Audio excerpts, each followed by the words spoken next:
take those out and pass them to the front. All of us want children to learn how to spell, but a growing number of language arts experts are urging teachers of young children to place much more emphasis on getting kids to write stories, letters, and journals, and to put much less emphasis on whether each and every word is spelled correctly.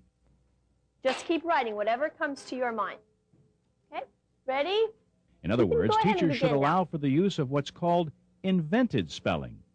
Invented spelling starts when young children understand that there's a connection between the sounds they hear and the letters used to write words. They spell words in the way they hear and see them, sometimes quite creatively. They're learning to write the way they learn to speak, by trial and error. When I'm writing a story, I just tend to guess what it is and go along, because when I'm finished, then I go back and proofread with my parents.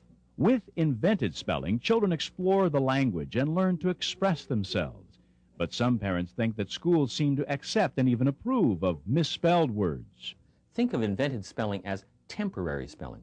Children will move toward correct spelling as they keep making attempts at writing. When kids realize that there's a proper way to spell words, they begin to use conventional spelling, trying to be just like grown-ups. Beginning writers should be encouraged first to get their thoughts and ideas on paper. Invented spelling allows children to become good writers at an early age.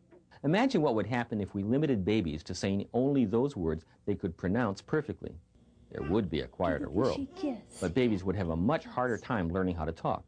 The same thing applies to children who are learning how to write. So if you are the parent of a first grader who brings home work with creatively spelled words that are not marked in red as being wrong by the teachers, do not panic. This is Education Plus.